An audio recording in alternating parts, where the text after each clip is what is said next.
go a little wider. Brings ball back for Marshall. The footwork. Benji Marshall. Now the speed. The footwork again. Away from Peachy. Passes without looking. Away for Richards. Back to Fitzhenry. That is as good as you will see. All right, welcome back, ladies and gents, to another episode of the SuperCoach Tragics podcast. I'm your host, Dan. Joining us tonight, we have a special guest, Guy, making his debut on the Tragics podcast, mate. Thanks for coming on. How you going this year, mate? Yeah, thanks for having me, boys. Not too bad. Started off quite rough after week one. I was in 70-odd K. Fought my way back slowly. Got back by maybe jumped up to 12K at round 13. And now I've been about 8 or 9K for the last month. That's all right, not too bad. You're fitting in quite nicely here. We've got a bunch of us average coaches here. So six trades left. Team's pretty much happy with it. But yeah. And I think that's good, mate. Like I said, you're fitting nicely here with us average coaches at the moment. So we tend to give out some good advice, yet don't take it ourselves. So I speak for everyone besides Glenn. He gives out good advice and usually takes it as well. So, all right, thanks for jumping on, mate. And with us tonight as well, back from a bit of a break, Timmy O, welcome back, mate. Good to be back on, boys. Thanks very much for having me. I heard apparently there was a game of football on last Wednesday. I'm sorry, I missed it. Anyone catch the result? No, we're in New South Wales, mate. Is there something going on we don't know about? Yeah, I don't know. Apparently there's a series one, something, I don't know, up there with worst football team ever. I saw that, Australia beat Sri Lanka. Yeah, I heard the All Blacks lost as well. So yeah. Oh, jeez. Well, how'd you go this week, mate? Yeah, really well. I was in the Luke Manu crowd. It was always part of the plan. And, it obviously worked really well. I think I had a 1386 or thereabout. Jumped another 3,000 or 4,000 spots. So I'm just outside 12,000 now, which from my horrific start, I've only had 2 red arrows since round 6 and killed it since then. So pretty easy when you're back in like 85,000 K or something after round 5. So, but yeah, it's slowly getting there. Unfortunately, I won't finish in my top 1% where I like to be, but I'm not ruling anything out yet. That's the trick, mate. You got to try to, if you only want to improve every week, you have to start crap. That's my theory. If you start crap, you see green arrows every week, and it makes you feel, it's really good for your ego when you see green arrows every week. So absolutely. And I know we've been just about holding hands the whole way, Dan, since the start. So, mate, my arms aren't that long. The cream does rise to the top near the end. And my arms aren't that long, mate. I was way back further than you, mate. So I couldn't reach that far. When was the last time you saw a 3-digit ranking? Oh, geez. No, I haven't. I wasn't outside the top 100,000. So yeah, the worst I got to was about 86K, I think. No, I'm saying, when have you been inside the top 1,000, like within 3 digits?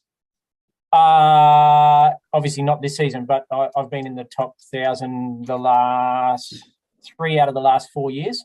Last year finished 240th or something like that. The year before was 300 and something, and I think I was 1,010 or something the year before that, and 600 or no 500 the year before that. So you were due. Every year since 2014, I've been in the top 1%. This year, just tried to do something different. Tried to actually have a crack from the start and try and win the whole bloody thing, and it failed miserably. Been fighting tooth and nail to get back since then. That's the way it goes. That's SuperCoach. It's the pods, mate. Absolutely. Where everyone, the first year you do a pod, it craps your SuperCoach, and I'm taking that as my reason. So next year I'll be back up there again. Good to see. No, my excuse is I was shit last year as well. So I wasn't doing pods last year. So and as always, it would not be a Tragics pod without our illustrious leader, Glenn. How was your week last week, mate? Let's try to bring it up. Yeah, I'm in the horrors, mate. I had no Manu, so I got 1,114, I think it was, and dropped me down to 8K. You know, I battled my way back to 3K. I was happy-ish, and but it is what it is. But on the upside, my side's looking really good. I'm pretty stacked. You know, I've got all the players in the positions I need them to. So, you know, I can bring in a few pods now, and I think from 9K I should win SuperCoach easy enough. Yeah. Well, it's not like we're going to see another Manu again, are we? Like another 191 next week that will screw everyone over again. So I told you what happened with Manu. I was going to buy him round 13. I didn't do it, and I bought Brown thinking I'd be tricky. And then I thought he'll just play the one game at fullback. And the next game he plays at fullback again because Teddy doesn't back up. I'm all right, I'll cop 2. And then Kiri goes down and he jumps into 5'8". And because it's between 13 and 17, I can't jump on because I'm building for 17. And it's just a horror every week. It's just Manu. I'm going to bed saying Manu. Get a cold Wake up in the middle of the night in cold sweats. The kids ask me, what's going on, Dad? It's my Manu. Well, I've been sitting here waiting patiently to get my score from last week off my chest. No one knows. No one cares. So I will credit Glenn for this. I was struggling in my head-to-head. The projection on my head-to-head was really close, and I said I sent a wing that's going to go hard this week. And I said, who's going to be the highest scoring one? And Glenn said to go Manu. So I one-upped him, and I put brought in Manu 5 minutes before the game, and I put the captain on him as well. So I managed to get a 15-10. My other trade, I was initially going to try to bring Munster in, so Cody Walker to Munster, but I decided against that, and I went Hughes to DCE. So that also banked another 60 points on me. So, yeah, a nice 15-10 there. So I mentioned before we started that I was 39,000 2 weeks ago, and in 2 rounds I've come back to 15,000 ranked. So making my way up there. It's about time I drop off now. So I'm actually a bit nervous this week because I've been very lucky with my pods have had my low ownership pods have actually had really good matchups. And this week I'm a little bit nervous because some of them haven't the best matchups. Like Manu is in the pod, obviously, but he's playing in the centres now. Does he drop off? I feel like he might. I've got Sivo versus the Broncos. He's a pod that he might not do too good against the Broncos. So there's a few pods there that might screw me over, but I'm just looking forward to riding that wave. I've got a few ideas of some pods to bring in this week as well. A lot of guys jumping on the Teddy train. I might do something. I might do a bit of zagging while everyone zigs. So, but we'll get to that a bit later. All right, let's talk about Market Watch, guys. So we'll start with the top trade-ins for the week. So number 1 on the trade-in list is Latrell Mitchell. I'll start with you, Guy. Is this the guy that you'd be replacing Pappy with? No, I'm going bland and going with Teddy. But I just personally, I know he's upped his runs. He's having a bit more runs. But I just couldn't go this week against Melbourne. I just saw Rabbits against Melbourne. I said, no, I can't do it. And I have to get rid of Pappy. So it just had to be Teddy. Yeah, no, it makes sense because Teddy's playing Newcastle as well. My theory is that Manu, when he's playing 5'8", he really stifles Teddy when it comes to he hogs the ball a lot more, obviously, and Teddy gets less goes with the ball. And Teddy got 99 last week while Manu was hogging the ball. So I really like Teddy this week, and I'm actually not going to get him, but I'm nervous as hell about not owning him this week. I think he's the one. And like you said, I said before, Trell is the guy that I've got in as one of my pods who has now a tough matchup. So it might actually bite me in the ass having him.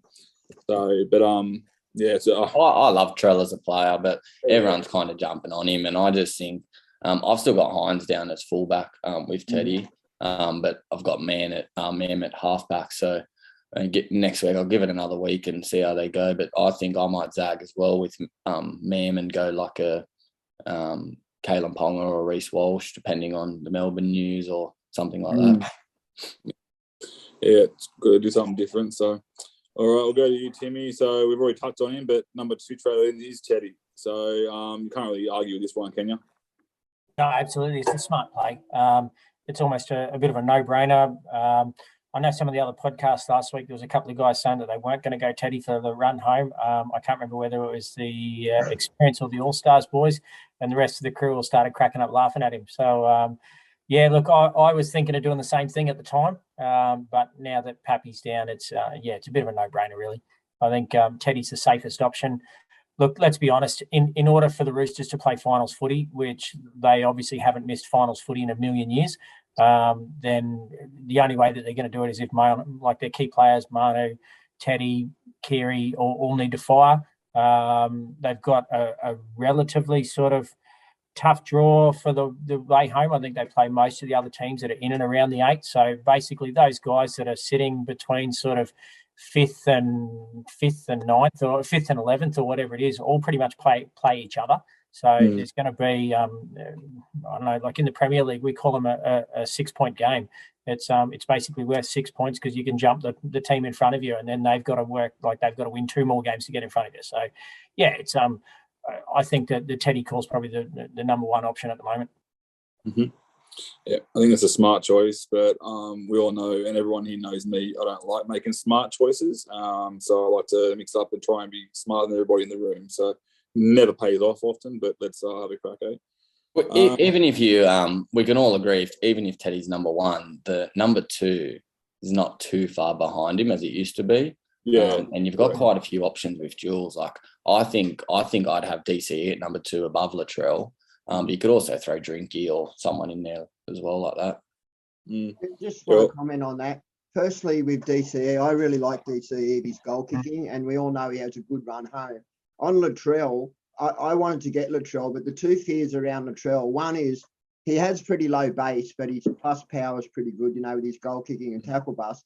But with the draw he's got coming up, I'm not so worried about it hindering him being such the player he is. My fear for him is that in games where he loses, he tends to lose his crap a bit. And I'm fearful of him getting sent from the field. So that's the reason I'm steering away from Latrell. And as for Tedesco, I agree with that, what you said about Manu taking too much possession. And Kiri back is actually really good for Tedesco.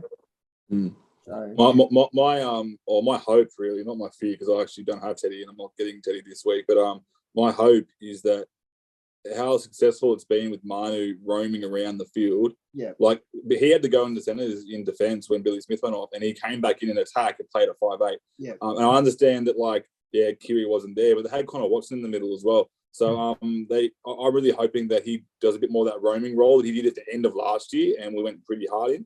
So that's what I'm hoping on. I'm not confident that's going to happen. I feel like they might need to play their own part now and actually stay out where he needs to be and just be the key piece rather than actually try to own everything. So, yeah, it's one of my fears anyway.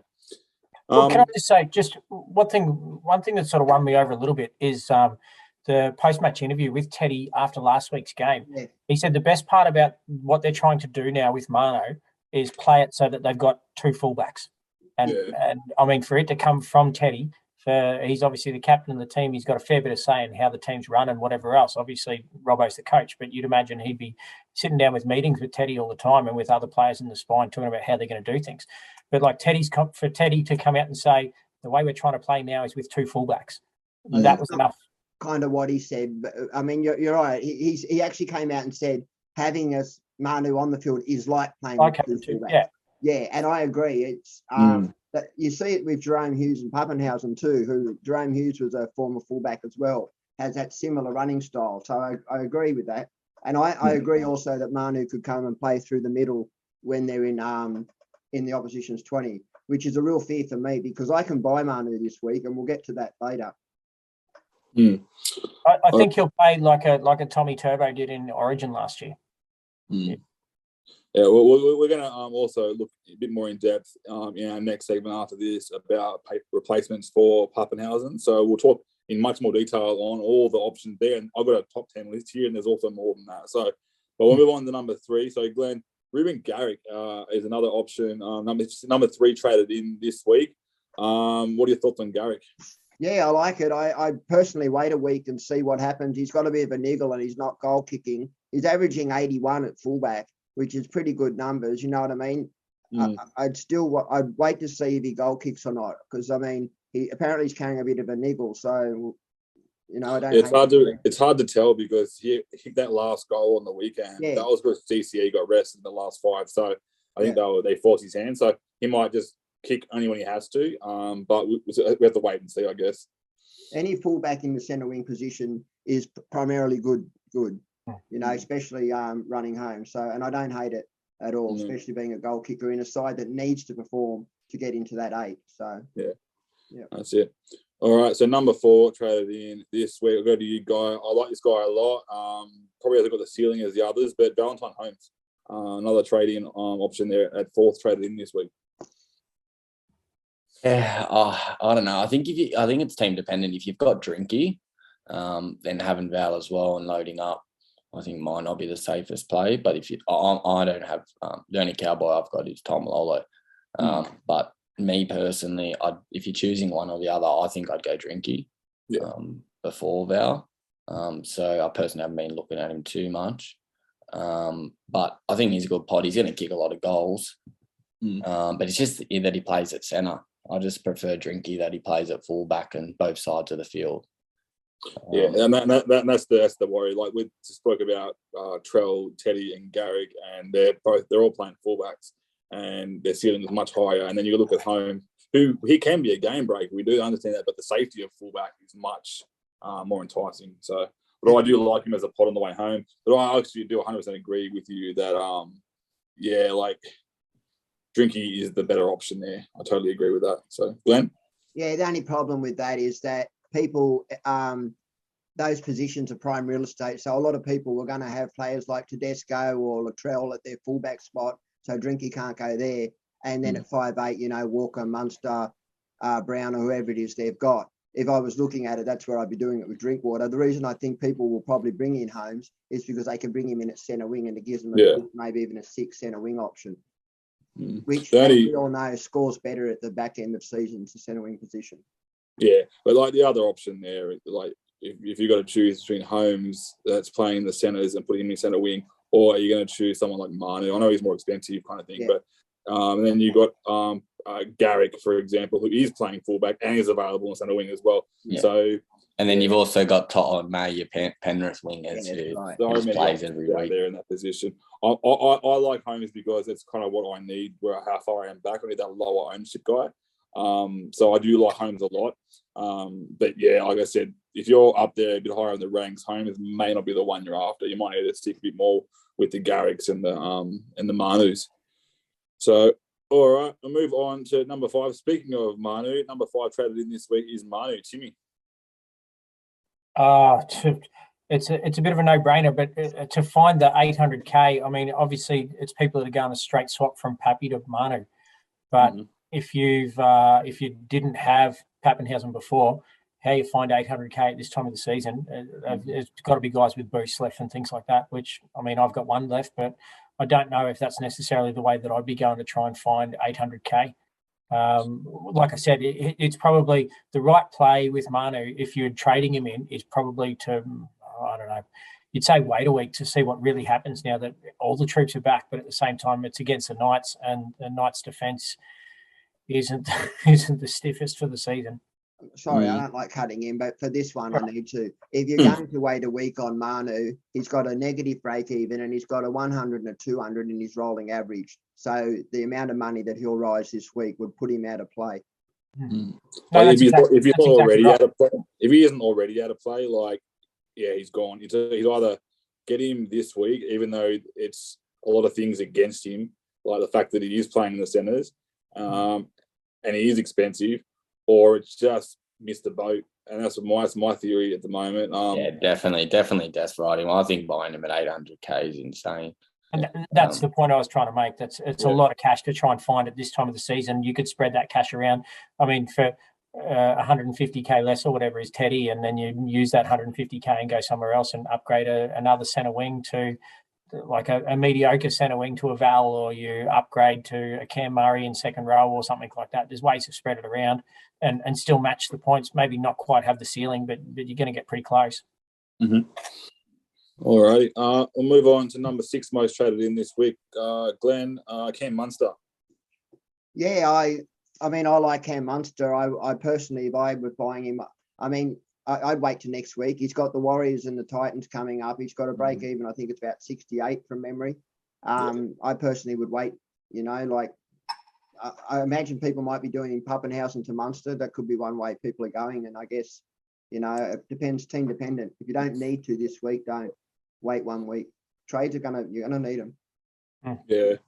Yeah, I was looking at the draw. I've done a little draw plan there, and I looked at the draw, and I'm like, I need to win a lot of my head-to-heads to make myself into the finals. So I'm looking at if I can win this week, I need to find the best matchups next week, and Melbourne, they're against the Warriors next week. So I look at pods like a potential Meanie or someone like that, and getting Munster in as well as a little head-to-head matchup. That might help me out. So, alrighty, number 7, most traded in. I think we spoke about him last week too. Nathan Cleary. I'm surprised everyone's still trying to get him in. I guess they're the ones that probably traded him out for the buy round, and then getting him back in now the puppy's gone. Guy? Yeah, definitely. I think if you don't have Cleary, it's a no-brainer. He's a must-have. I think he's the best. He's proven it. Just goals, racks up points quite easily. I think he's kind of had an off-ish year, but he's still definitely a must in everyone's team, and captain option as well. Yeah, there's players you're anti-pod, and then there's Cleary that you just do not. You'll bite you every single time. All right, speaking of potential anti-pod for Cleary, DCE. Tim, DCE, mate, your thoughts on him? Number 8 traded in this week. Look, I really like him. He's a player that I bring this time every year. He just seems to find a groove. It comes through Origin, obviously being around with his mates that he used to play footy with in juniors, and all those other kinds of things that the joys of going back to playing with your state. But he just grows an extra leg this time every year. His kicking game is going through the roof at the moment. Everything about him, he just exudes confidence at this time of the season. He's generally, around 17, 18. He's one of the next guys that I bring in. I think with the duels and the way things are working this year, I'm really struggling to find it. But Manly's got a pretty good run home, and he could be anything. Mm-hmm. Yeah, that's why I brought him in this last week. I feel like he got a pretty good draw, so I had to bring him in. Do you like him? Do you like him as much if he doesn't have the goal kicking? We didn't have it last year, did he, at the end of the year? And he still brought out a pretty massive average. I think he's averaged about over 100 in the last one I run home. So his last 200s have obviously had the goal kicking, and before that he had 105 was his top score once this year. He's turned up. So. Yeah, I look at the other. You got obviously Nico Hines, who's been getting some tons as well, probably more often. But then you also look at his average throughout the whole. He had that one game of 39 against, I think it was Melbourne. But then every other game has been like, his floor was really, really low, really high, sorry. So he has not really let anyone down besides that Melbourne game where he got a pretty poor game, which is expected back when they weren't crap. The 29, Yeah, it wasn't a very good one. I remember seeing that. But when I saw looking at every other game, every other score, there was bugger all below 50 that I saw. Yeah, he's quite consistent. I agree with that. I just feel as though in those positions, like we said, with the ceiling, like if you take out the last 2 games without the goal kicking, you had one score above 80, which was his 105. But you're right, his floor's quite high.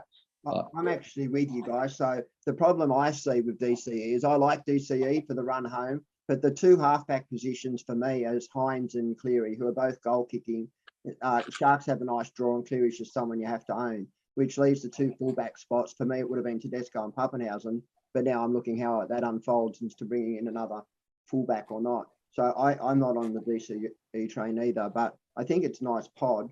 I just think that Hines and Cleary will score better. That's just my opinion. No, it's a very accurate opinion. I know if I had to rate them right now, I'll rate the halves. Obviously, Cleary up number 1, and then you got Hines in second, and then DCE is third. But he also has it's like if you're going to pod someone or anti-pod someone, I feel like that is the safest place to do it, I guess, because DCE has that high ceiling with a pretty high floor, and Nico Hines has a pretty low floor but a higher ceiling. So I think it's actually not the worst anti-pod, but I will rate Hines as number 2. Even the people bringing DCE can still have Hines because now that Pappy's gone down, they can have Hines at fullback with Teddy, and then you could run. Yeah, my initial plan, probably about round 10, I had this plan where I was going to because I wasn't going to run with Hines in the halves, and I was going to go with Pappenhausen and Hines at fullback. That was my original plan, and I was going to go DCE and Cleary as my half. So that was my run home plan. But then I decided, you know what, I'm going to maybe go a bit more potty in the fullback position now, and then look at going potty in the half as well. So yeah, but I'm not going to argue with anyone that Hines isn't the number 2 halfback. I just wanted to have the option there. There's definitely a ceiling there for him, and it could definitely a point to prove if he wants to get into my team and start scoring some big scores for me. Yeah, and with Paps going down, it's made it that you can have him at fullback and still get DCE. So you can have your cake and eat it too with that scenario. The best thing, I mean, obviously injuries are never a good thing, but the best thing that's come from this is generally about this time of year, maybe in another round or two tops, everyone's team starts looking the same. Like when you're doing head-to-heads, you might have 3 or 4 players difference, especially if you're towards the pointy end of things. Obviously now the fact that there's the dual positions, the way that it's worked, but with the injuries that have occurred and things like that so far, I think teams will look really different this year. And I think that's great. Like you could have any number of about 10 centre wings that's still quality for the next 7 rounds. That's it. I do like the fact that it's like my team is by the end of the season. I know everyone has the same team, but my team's always bloody goes balls out. I go crazy. My team's always way different, and I like that because it's more fun. Yeah. I'll get a 1500 1 week, and then I'll get 700 the week after, and it's a crazy roller coaster. So, yeah, it's good fun. So, all right, we'll move on. Captain calls are crucial. Oh, exactly. Absolutely. Yeah. No, it's 100%. So, we'll move on to number 9 most traded in. Glenn, I just like saying his name, Jojo Fafita. I'm not saying his proper name because he has another name as well he goes by, but I can't pronounce it, so I'll say Jojo Fafita. Yeah, I mean, they must have a few trades to be able to afford this one. I mean, his base was 49 from memory. I think I looked, he had a really good base game. And I mean, I get it. I'd rather bring in a cheapie than enough personally based on the fact with COVID this year, it just gives you a little bit more depth, you know. So I don't hate this trade. If you're doing it to bring money in, they're bringing in a playing player with a really good base as a 5th or a 6th or a 7th, whatever it is, you know, centre wing. So, yeah, I don't mind that trade at all. So cool. All right. We'll go to you, guy, for the last one. Harry Grant, number 10 most traded in this week. I am going to play devil's advocate here and say he's not the biggest must-have in the world at the moment. I understand he was getting rested in shorter minutes and managed over Origin, but I'm not going to compare him, but McInnes is averaging more than him over the last 5 rounds. So, yeah, over the last 5 rounds, but that's during Origin. I think my thing with Melbourne is they've lost 3 in a row, and I think they just have to turn around. He's a big part of it. I've got him, and I think we always knew he was going to be the number 1 averaging hooker.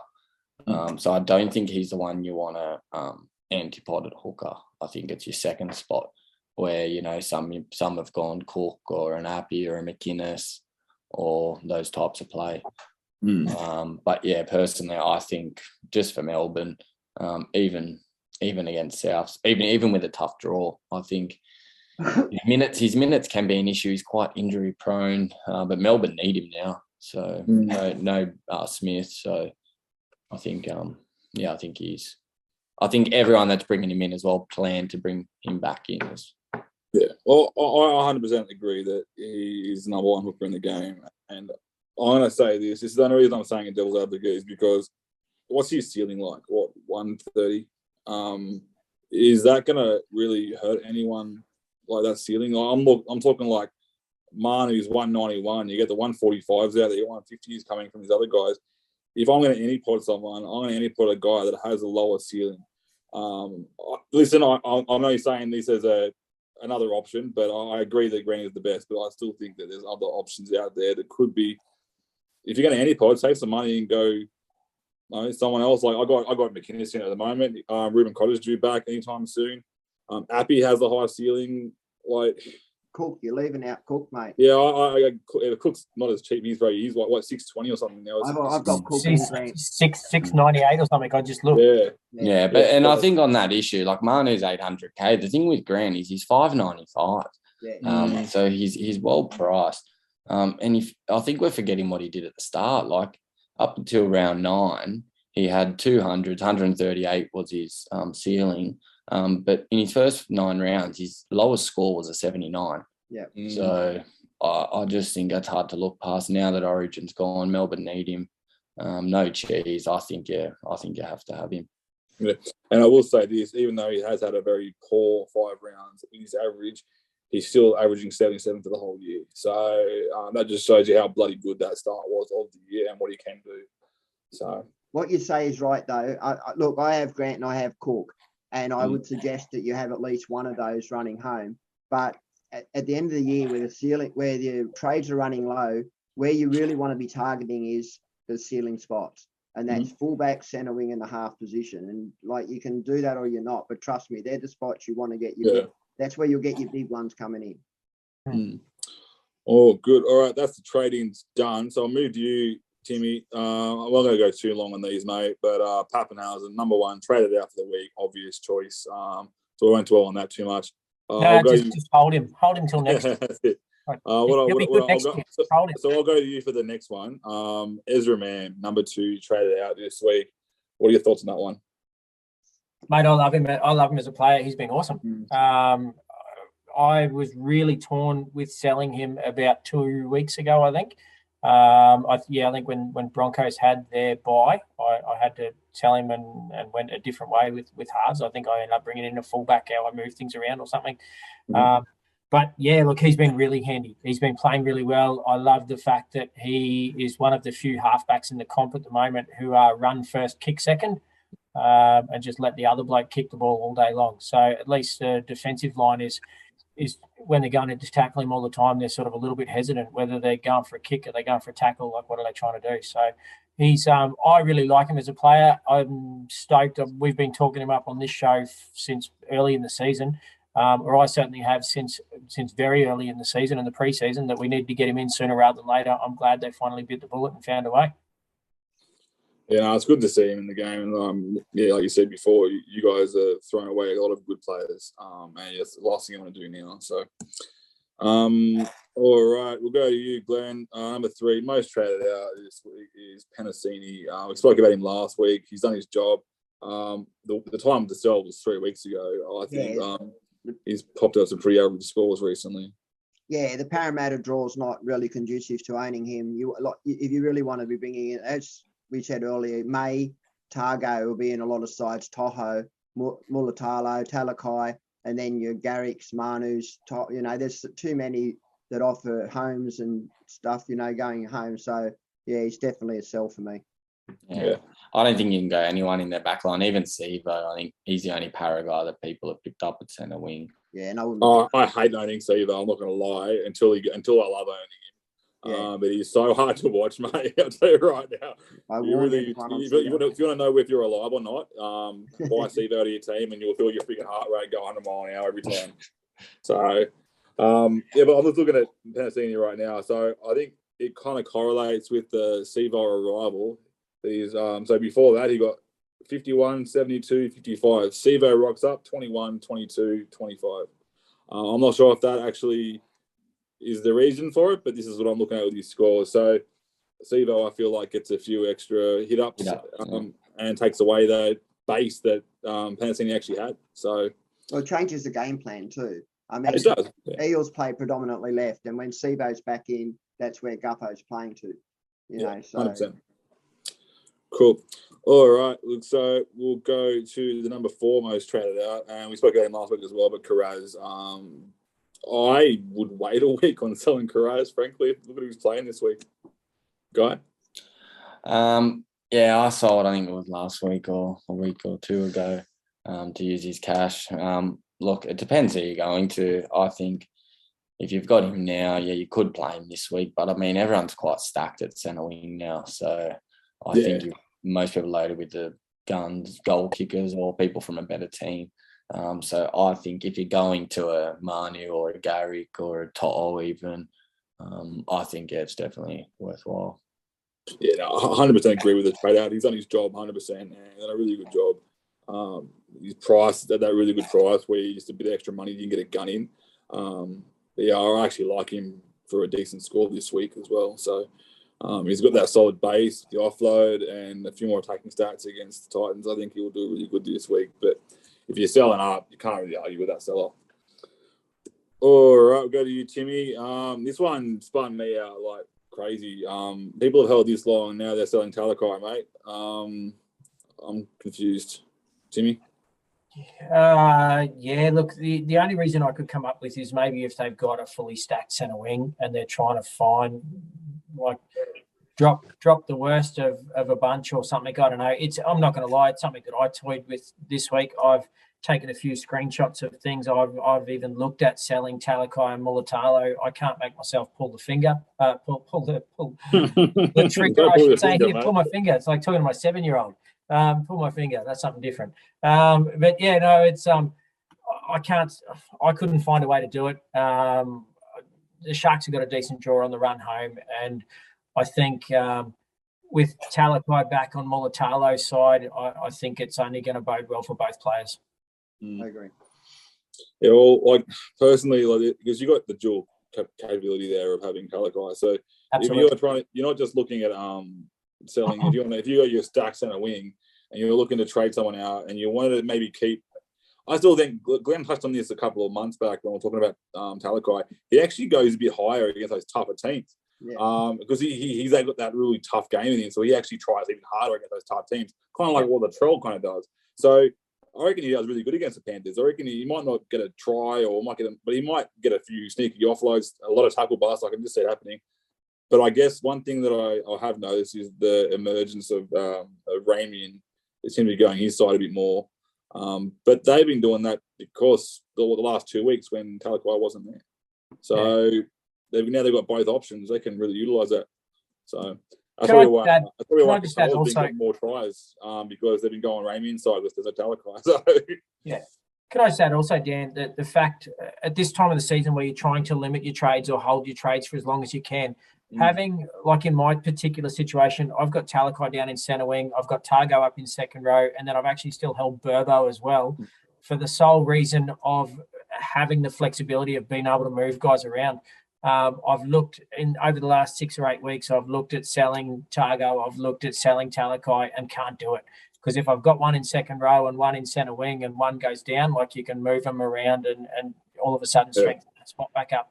I've even struggled. It might seem really weird, but I've even struggled with selling Burbo for the same reason of being able to move him around. I've got him in second row. I could move him down to centre wing and move Talakai up and have Talakai and Targo up in second row. As far as averages go, they don't go too badly in comparison to a lot of the other second rowers in the comp this year, especially if they're both back in form. I know a lot of the guns sold Targo a while ago, and look at how well he's gone over the last month or so. He's been the better of the Panthers' backs at the moment. So, yeah, look, I think his dual is massive. And when you're trying to save trades at this time of the year, having those dual flexibility with guys that are around, you can save yourself a couple of trades between now and the end. Yeah. All good. All right, we'll move on to the next one. So, Glenn Cobbo, number 6 traded out. I didn't actually have any news on him. I know he got pretty badly injured in the Origin game. Was that a serious injury? How long is he out for? Do we know? I actually didn't. I didn't look that up, to be honest. I actually meant to do that, and I got stuck with something, so I apologise for that. But having said that, I'd be selling him anyway, based on the ceiling offered by other players. Look, I'm a big fan of Cobbo, and when he moves into that fullback position, he'll be in a full-time position in my SuperCoach side because he's a very good player. And Broncos have a couple of nice matches and a couple of tough matches. A lot of the top sides play each other, unfortunately, in the run home. Can I just say something too on Talakai? If you're a head-to-head player, I definitely wouldn't be selling, because if you look at the draw running at the end where the finals are played, the Sharks that's where it really pretties up for the Sharks. And Talakai could be just the very person that kills you in them head-to-head finals. So just keep that in mind if you're head-to-head. Would you sell AJ at 700K with their tough draw, knowing that he relies on tries? Yes, I would. I'll sell AJ over Talakai. That's what you're asking, isn't it? Yeah. Yeah, I would over. I mean, look, you have to think that he's going to score a try nearly every game. That the whole game plan to South Sydney is to shift left, and he positions himself really nice the way he sits behind, and then he sort of comes out of nowhere and scores them tries. But the matchups that they've got are quite tough, and the left side for them, the right sides that they're facing, a lot of them are their better defending sides to boot. So yeah, I'd definitely be looking at AJ over Talakai. Cool. All right, we'll move on to number 7, Guy. I'm holding this guy for the rest of the season as a backup, but Ming is being sold. Would you be selling? I can see why people are doing it. Would you sell Ming? I did only because I already had 3 front rowers. So I actually sold him down to Pole for the buy, just for an extra number. But yeah, I had Papali'i, Haas, and I'd pushed Lolo up to front row as my 3rd front rower, and then had Pole. So just you could hold. He wasn't doing any harm, but again, he had no ceiling or anything. So I think if you had the trades, I think it's smarter to use that cash and spend that 200-300K in your centre wing or in those high positions. I totally agree. Like I said, I'd sell him if I could, but like he's getting 50s every week. He's not hurting my team at all. And like, yeah, I've got more important things I need to worry about, like Sivo. So yeah, you wouldn't play him. You wouldn't play him in your 17 unless you had a couple of injuries or COVID scratchings and you needed the late call up. And he's good if you have if he's like your lowest scorer for your loops or whatever. That's perfect to have. So. And the other benefit to owning him is so I've seen people this week have been asking me. I get a lot of questions on who to trade, and they've been saying, "Oh, would you trade Bing or Barnett?" And I keep telling them Barnett, and they're saying why. I said because you can move Ming down into your second row, keep him on your bench, and then sell Barnett and buy whoever it is you're going to buy anyway, if you're buying Bowl or whatever. And because the upside to that is his dual, IPAP's dual, Lolo's dual. So if one of them two do go down, Ming's a very handy replacement. But there are some numbers coming back for the Bulldogs that could hurt Ming. Yeah, the good news this week, there's no Luke Thompson on the lineup at all this week, so that does help my cause having on there. So, nice. All right, number 8 most traded out player. Bit of confusion here. I guess that there's so many mouths to feed, but I guess Tyler May, Timmy, would you be trading him out? No, not a chance. Not Panthers this time of the year. No way. It's crazy. Like, this is not. It's not Tyler May. I've got both. I've got Targo and May. But I get really excited when I have to talk about Targo on this trade out list because every time I have to talk about him, because he's like one of the most high traded out players, I'm like, I'm going to keep him, and then he goes like 104 or he gets 99 or something. I'm like, I'm loving this. I want everyone to trade him out because whenever it happens, he goes big. So yeah. Did you say you've got Targo and May? No, I've got Targo. Guys. I've got all 3. Yeah, me too. Yeah, I've got no issue with that. I reckon, especially like it was in the past. I've had both wingers from Penrith before, where you got I think it was Toto and Mansell. In 2020, I had them both, just because they're both bloody pumping out crazy base and they're scoring tries. It's great. Yeah.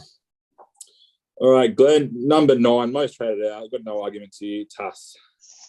Yeah, again, he's done his job. I mean, that's the trade that I'm looking at this week myself. If I do Holmes, it's Tass to Holmes. And it gives me another centre winger to go with, the Mays and the Targos and co, Mulatalo, Talakai. So, yeah, I don't mind that trade at all. He's done his job. I can't see you playing Tass from here to the end. You can wait a week on it, though. Same with Mam. They got low PEs. So 100%. If you want to have another watch and save trades because maybe there might be more drama, you could wait a week. And that's a fair point. Another thing that Guy just pointed out, and it's pretty much true to say over all these trades that are going on, we're trading out good bodies for good bodies. And look, I get it, but the way the season's unfolding, you might find yourself at the end of the season with a few more trades with someone else. It could be the very advantage that wins you head-to-head comps, because there will be outs, there will be injuries, and there will be COVID. And all those things you can say are pretty much going to happen. So where you can keep a body over a body, And this is what I've been. A lot of people trade out Cooler, and I understand why. He's smashing out 30s every single week. I held on to him because I figured if he's going to smash out 30s by doing nothing, the attacking attacks are going to come, and they have been the last few weeks. So I've been loving having him on there now. So I'm actually going to play him this week against the Dragons. Me too. So I had him. I was obviously playing him last week, and then I decided to match my head-to-head because he was playing Tass and not Cooler. So I was like, I'll match me head-to-head. And then I forgot to train it back after money went big. So I got a nice little 83 on the bench there, unfortunately. But yeah, so Tyrone played him as well. And we spoke about this between selling Talakai and Koala and Suwali. They were my only. You get to the point in the season where you've got players you want to keep, but you have to get rid of somebody to get in somebody. But Koala had a low break even. His next two matchups were very nice matchups from my perspective. And if I own Koala this week, I'd be playing him over a Talakai or a Mulatalo based on matchups. Yeah, 100%. All right, last one on the list, number 10, traded out. Only reason he's probably not any higher is because he was a bit of a pod, and that's Katoa. So, Guy, I guess no arguments here. You got to trade Katoa out, gone for the season. Like, it's disappointing. I actually like Katoa. Like, I've never gone on Ronaldo this year. Just because I went a couple of different options. Like, I've got the 3 Penrith boys now, but I've also had Gary, Manu. I got rid of for Talakai, which was the worst decision ever. But then I've also had Lomax. So I think I was quite stacked there. So, but yeah, I think for Katoa owners, I quite liked him. If I was going to go with Shah, it probably was going to be him or Ramian just for a pod on the other side. But yeah, I think the interesting thing now is Connor Tracy taking his spot. What do you think? He was only in about 800 teams. He could be quite a dangerous pod with their late draw. Player, very super coach friendly. I don't know, on the pod last week, I said to anyone that would listen, I put a bet on both Katoa and Ramian to score last week, and I told my daughter to get Ramian because the matchup for them last week was perfect. I mean, the two that they were facing was just the perfect matchup for them. And I said it in the chat. You've probably heard me. I said they'll run right all night. And like I'd like to say that's my own knowledge, but some of that's Tyrone, to be honest. Him and I were talking, and yeah, Tyrone said they'll be running at them all night, mate. And I agree with him. Yeah, and I mean, even though they got Penrith this week, like, you definitely watch. But even he's a good draft one, I think, to pick up Connor Tracy, just because he's got that spot cemented now on the wing. On Cronulla, they've got Newcastle, Dogs, Manly, Tigers, and Dragons their last 5. So yeah, he's ideal for the draft as well, because isn't he a dual as well, like a dual half / centre as well, isn't he? I think he 5'8" centre, yeah. Yeah, that's what I thought. So he'd be very handy to have in the draft. Yeah, and Ramian would be a very good super coach player to bring in as well if you wanted to. Well, most would have him already. He'd be owned already. It's just because. In draft, I'm talking about in classic. Ramian would be a very good pickup to get in classic. Yeah. Before he went nuts, I think it's a bit of chasing now. Well, yeah, I mean they still have a lovely draw, and as I pointed out, it's in the finals where it matters. And I mean, if you hold trades up to the finals, bringing in either of those those wingers or centre, Ramian and Tracy, I think would be good pickups. But just the fact that Ramian's I think he's up over 600k. Well, he is now. He's a hog as well. In the finals, you're not really worried about money, mate. You're bringing in the best pickups. Money is relevant. Yeah, but you need the people to trade out to be worth that. Like, if you only got a Mam or a Tass, Yeah, well, that's right. That was going to be the thing I'd say as a negative for Connor Tracy, is the fact that he's the centre's just a ball hog. Ramian, he's he doesn't pass the ball. He's another one that just runs first and thinks pass second and whatever else. That's how he scores all his tries. That's how they get a lot of the work down. Well, look at the last 2 games or whatever. He's carved up. But that's just it. He holds the ball and runs and tries to go back inside all the time. It was fantastic when I owned him last season, but geez, he's a tough watch now when you don't own him. Well, I get that as well, and I had Katoa. I bought in Katoa because I couldn't afford Mulatalo, and since I owned him, he outscored Mulatalo every single week. So I paid $100,000 less, and it was hard watching that Ramian run in and hog the ball a lot. But Katoa is still scored the most tries out of all the Sharks players. Yeah, that's what I was thinking. So he's still getting the try. So they just had to get that pass, that cutout pass. He's on the end of that back line. Yeah, 14. So even though he does hog, they often run, because he often hogs the ball. They often use Ramian as a decoy a little less often than they do pass to him, but it still leads to a lot of tries for that winger. I think it was 14 tries in 16 games. He's quite try. Can I just add though, the big difference being that over the last 6-7 weeks or whatever since Origins kicked off, that's where he's got the bulk of his tries, isn't it?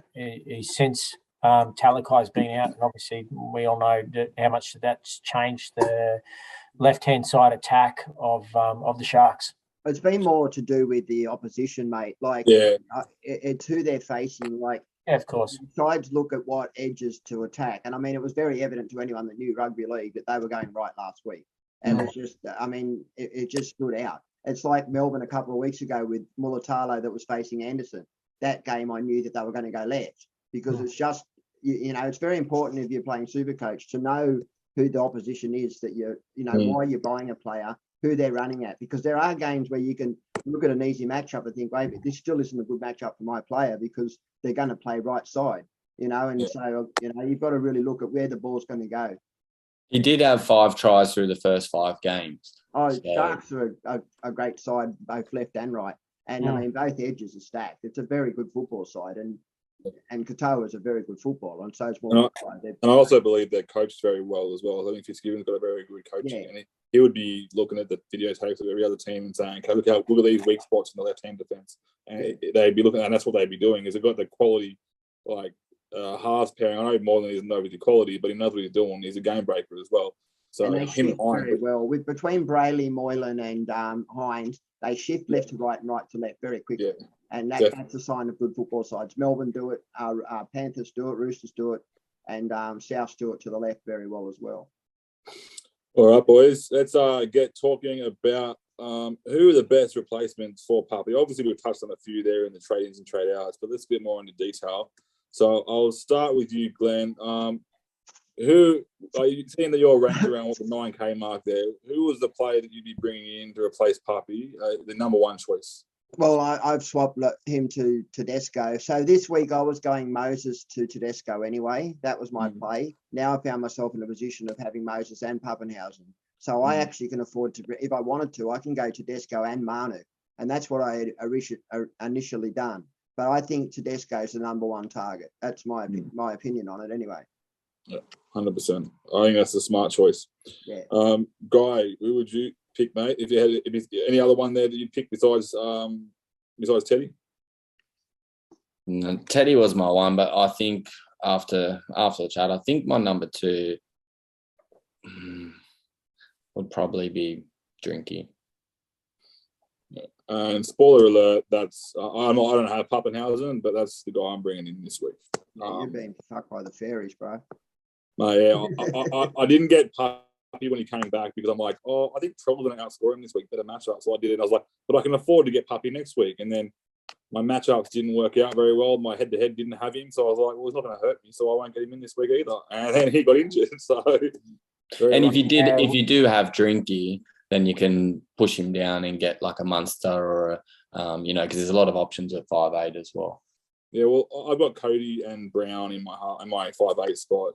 So I got Kennedy from the buy round still in fullback. So I'm just going to go Kennedy to Drinkwater. And then I've got plenty of cash in the bank. And then I can look at playing a bit of 5'8" roulette and going either, depending on the matchup, go Cody Walker out for Munster, or I can go Brown out for Munster, or move Drink. I can get Cody Walker out for Tedesco later on if I wanted to as well, and bring Drinkwater up. So that's the reason why I'm going Drinkwater this week. I'll go any other options there that we haven't discussed yet, Timmy, for a replacement for Pappy. No, look, I like Guy's shout on Drinky. I've got a bit of a luxury in that I've already got Latrell, I've already got Drinky. Pappy to Teddy will be my number one. And then if there's any change, the next one that I would bring in would be DCE, and they would be the 4 that I'd be trying to target for the trip home with the way that my side is at the moment. So you would go DCE over Trell without the goal kicking even? Look, I like we've already talked about that. Obviously, Trell seems to turn up for the big games. If he's in a side that starts getting flogged, he might take a bit of a backward step or get the sulks or whatever, or get sent off or do something stupid. But I think straight off paper at the moment, I think I probably put Trell just ahead of DCE, but that's more so because of Manly already are in the 8, Souths obviously aren't, and they need to try and get there because Manly's currently sitting in 8th spot, aren't they? Yeah, well, I don't know if you saw the thing I wrote out a couple of weeks ago that Manly, Roosters and Dragons, South are all fighting for 7 and 8. Yeah. There's about 5 of them in that little shuffle. And so Manly have better draw. I do like DCE better based on matchups, but Latrell's got the goal kicking. Can I just say, I actually wrote down a whole list of them. So if anyone wants I've got a few here to go through as well. Well, you can see what you got. If you leave any out, I'll say. So we've got quite a lot of duels. Like, for example, I got McInnes in the hooker position right now. So I could easily trade, if I had Pappenhausen, I could go Puppy out, Manu to fullback, and I can bring Targo down to centre wing, McInnes down to second row, and I can bring in Grant or Cook or anyone. You can get any position you want if you have the right jewels, and we are blessed this year with the new update, with the amount of jewels we all have. I can go puppy to Cook. I can go puppy to anyone in the halves, anyone. So that's why I was finding it really hard to open this list up, because I'm just writing down the best players in the comp right now in my team. So I looked at I had very high on my list, and that was Drinkwater. I think he's going to be overlooked for that spot in your Supercoach team due to the fact there's some big names out there like Munster, and they've got the Teddies, they've got the Trells, and I think there's a big ceiling there that a lot of people are going to miss out on because they want that big name. So you can get, like I said, I've even put Manu down here, but Garrick. If you're like me and you decide to go DCE instead of Hines, you can bring Hines in as well. Plenty of options, Glenn. So the names I wrote down were Munster, Latrell, Holmes. And I just want to touch on Holmes and Drinkwater for a minute. So I'm going to go against the flow here. I actually like Holmes better than Drinkwater. He's actually played less games than Drinkwater, and he's still outscoring him in a contest where he's goal kicking in games where they could realistically win by 40 points against some of those matchups. I think you could see, add even up to 20 points per game for Holmes. So that's one I like. The other ones I've got here is Drinky, Latrell, Tedesco, Drinkwater, Manu, and DCE. Latrell, I'll just add, he comes with an incredible risk either way. If you're good on trades, jump on Latrell, but if you're not, and you're like me and you're getting down to the low end, you might not want to risk bringing in someone like Latrell out of fear of his hot-headedness. Yeah, if you look at Trell's draw, so you got Melbourne, then you got the Sharks, then you got a really good game against New Zealand, and then Parramatta leak a lot of points to fullbacks as well. But what's going to happen, what our luck would be, he'd play Melbourne and get like an average score, maybe a decent score.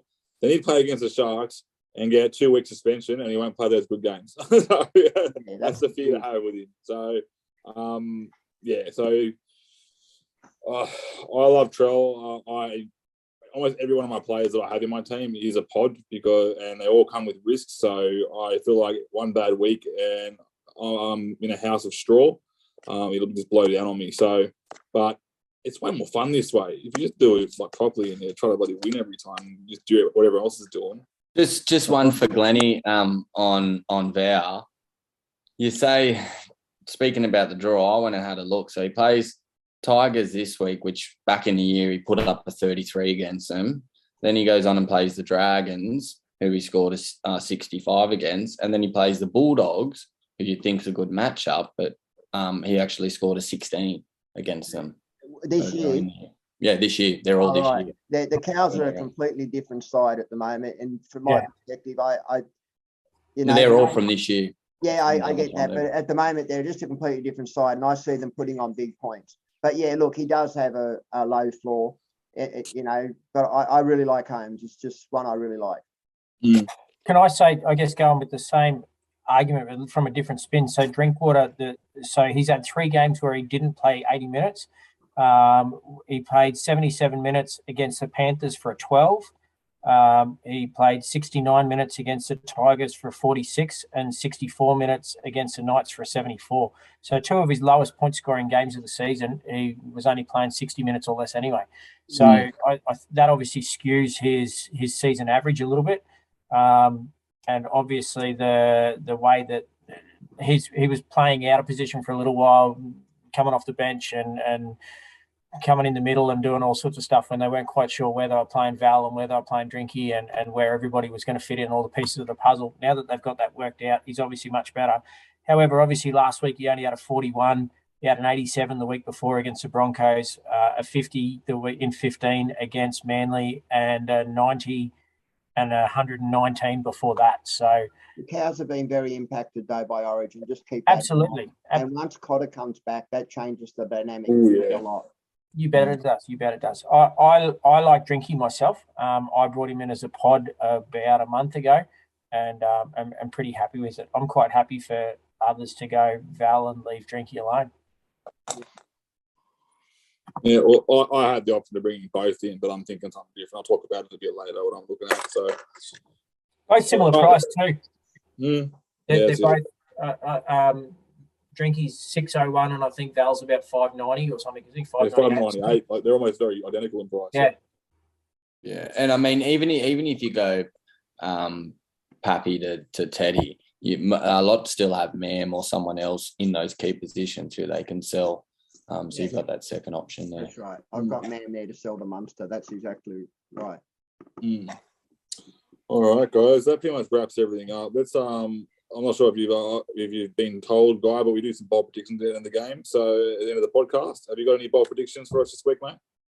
Oof. On the spot. Well, I'll back me captain in. I'm captaining Teddy this week, bringing him in. So I'll go him 120 plus.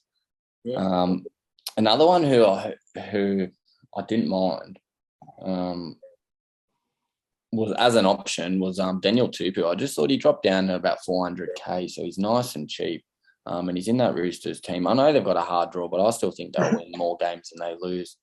So I don't mind him as your best midi. So I reckon he's due for a good 70 plus. And then I'll antipod Cody Walker. He'll go under 50. And I'll antipod Val Holmes under 60. Under 60. All righty. I'm going to say I don't like any of those because I haven't got Teddy. I haven't got Tupou. I do have Cody, and I was thinking about bringing Holmes in, so I'm not liking those at all, mate. So, all right, Timmy, what do you got there for us, mate? Boys, I'm going to go the fullback and fullback centre double with the Roosters and the Cowboys. I think all four of Teddy, Manu, Drinky, and Val will ton up. 2 fullbacks, 2 centres, 4 tons. Thank you. And ton. All right, makes it a lot easier. All right, that's a bit better. I like that one a bit better. I've got some players in there that are doing good things for me. So, all right, Glenn, what do you got for us? So I got 4 anytime try scorers this week again for you. So I've got Suwali, first try scorer. I've got Manu, anytime try scorer. I've got Teddy, 100 plus, SuperCoach points. And I've got Holmes, anytime try scorer. And I'm going to back all of them. So, well, a cheeky captain I'll throw out there as well. I don't mind. Would be Deefy up against the Dogs. You know, he did 75, did nothing. So I think if he gets bags 1 or 2, he could put up a big one. oh, can I just answer to that? He's a pussy. It's your show. You can do what you like. Pangai Jr. Tavito Pango Jr.'s in that game. David Fafita under 60. He's a pussy when it comes to playing Tavito Pangai Jr. Yeah, talking about Pangai Jr., I think he's dropped down to like in the 400s now. He's getting quite cheap, and he's got that dual flexibility as well. Yeah, I don't mind that show at all. All righty. So, well, I didn't actually remember how good that rivalry was between Pangai and Fafita, and how Fafita was made a bitch pretty much by Pangai. So I was actually looking at bringing in Fafita this week, but you've changed my mind. Because I remember that, and I was like, I remember in Origin as well. I said we should bring in bloody Pangai to play against Fafita. That'll shut him down. But yeah, so I'm going to do the same thing I did last week and try and jinx myself, because it's been doing the opposite. Last 2 weeks I've tried to jinx myself, and it's been working real well for me. So I'm going to go DCE to go back-to-back tons. And the guy that I bring in this week is to go 120, get his highest score for the year. I think that's Drinkwater. So, so that's what I'm hoping. So that's I was actually pretty close last week, but I think I went Munster and bloody DCE to go 250 plus. DCE did this bloody job, but Munster did bugger all. So, Remember mine last week? I had 3. Do you remember what they were? I had them written down, but I'm not at home. I'm in the motel room. Ramian, anytime try scorer. Katoa, anytime try scorer. Manu, anytime try scorer. And the week before, I got it too, Mulatalo. So I'm on a roll. So I'm ready to blow all my money and get it wrong. I don't really care if I don't get them, as long as they score really high and make my team do good. So, yeah. Alrighty, we'll go around the grounds and talk about our trade-ins and outs of the week, if we are doing any of that at all. Guy, what kind of trades are we looking at this week, if any? Yeah, so I've got 6 prior to the week. First one's Pappy to Teddy. And the second one, if I was going to make it, the only 2 that I'm looking that have made enough cash to sell was Mam and Tass. Both of them can wait a week. So I'm probably just going to use the one. If I was going to go another one, I've got 200K. I was going to go Tass to either Tupu. So it doesn't cost too much money, but it can wait a week as well. But I think I've already got 5 centre wings, and Tass is my 6. So I think if I pick Tupu up for 400 and just have for that extra depth, or the other option is bring Cartwright down and get a Murray. So, but probably just the one. Fair enough. Timmy, what are you doing, mate? What are you looking at? Oh, look, the only one I'm locking in at the moment is Drinky to Teddy. I've got 1,000 things going through my head of different ways that we can do it. Pappy to Teddy? Sorry, Pappy to Teddy. Can I just throw, like Guy was saying, Tupou at 400K, there is some other cheap players that I've sort of ummed and ahed about for bringing in for the run home. Like if you've got a mid-ranger and not enough cash to do anything else with, but looking for a solid option, I would say Butcher is at about 380, 390, something like that. I think now that Tupanua is out, I think he'll fill that second row spot, and he'll be pretty handy for the Roosters for the run home.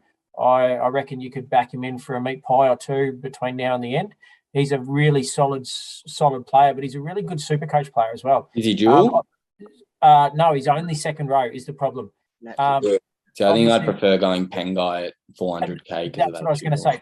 Pengai would be the other one, and Tupou, would be three sort of 400K players that I would offer. I know TPJ's a little bit more, but sort of around that mark. Where if you've got a mid ranger and no cash to fill, or you're trying to get, even if you've got leftover money from Pappy and you've got someone that's cheap at 200K, or someone like I've got, like a Burbo or someone sitting there, and you've got 120K and you don't know what to do with, you add that and all of a sudden you can bring in someone that might go all right for the trip home.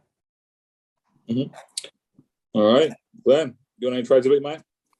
Just quickly wanted to say something about Nat Butcher. I really like that myself. I think he's got a high ceiling, but my fear with him is that they got a lot of backs named for they've got the other Butcher brother there, and they've got Tyrell May on that bench. So I'm not quite sure how that rotation works. So my trades this week is I'm going Tedesco to Pappenhausen to Tedesco.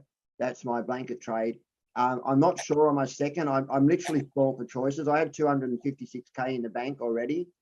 So I can go Manu if I wanted for Moses. I'm selling Moses. It's either Moses to Manu to Latrell, or the other one I looked at was going Tass to Holmes. Yeah. All right. Well, last week I said I was going to trade out Cody Walker to Munster. I didn't do that because it's all about head-to-head for me. So what I do now is I have like a list of probably 5 or 6 options there, and I react to my head-to-head, how it's going in accordance to what needs to be done. So I've got about 5 options here that I want to do. So one was to feeder in for Barnett, which I think is a really good trade. Or I could do Katoa out and bring, say, a Tango down and then go to feeder that way. I could bring, I'm looking at doing Kennedy out to Drinkwater. That's probably the one I've really sold on. But there's other options there as well. I was looking at going Katoa to Holmes. Just need to find a high ceiling player there. But in saying that, if I don't need to make any trades, if I look at, say, after Friday night, I'm looking like I'm going to smash my head-to-head opponent, I won't trade at all. Yeah. I've got 9 trades left. I'm going to really enjoy those trades in the finals head-to-head. So, yeah, I think I almost didn't trade at all last week, but then I realised I had a couple of low-scoring players I needed to really... And trading in Manu just before he played, none of the... there's no one in that game that actually played in our head-to-head. So if I got a player in there and captained him, I would know what I was doing for the rest of the week. So it's one of those things where you just break it down match by match. So, but yeah, there's a few options out there. I've still not sold many of them. We'll move on to captains and vice captains. Guy, what are you looking at for this week, mate? So at the moment, I've got the VC on Teddy and the captain on Cleary. But yeah, the only other option that I was looking at was DP. Like VC Cleary, captain DP. Yeah. Timmy? Yeah, look, Teddy and Cleary are the safe options for VCs. Probably Teddy against the Knights more so, and sneaky captain on Drinky. Cool. Sounds good. Glenn? Yeah, so this will be trade dependent on what I do. I could, if I keep Moses, I might VC Moses if I play him versus the Broncos and then just straight see Teddy. Or I might VC Teddy and then captain my Cowboy, whichever one I bring in.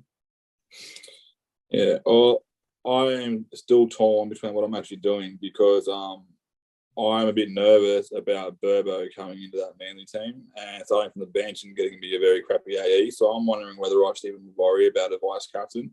Obviously, I will vice captain, but I think I need to really focus on what is better for my team. So I'm actually looking at captaining DCE as a bit of a sneaky pod in one of the earlier games.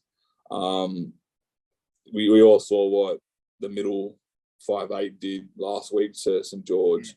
So, and DCE, I'm not going to lie, that little flick pass, that was sexy.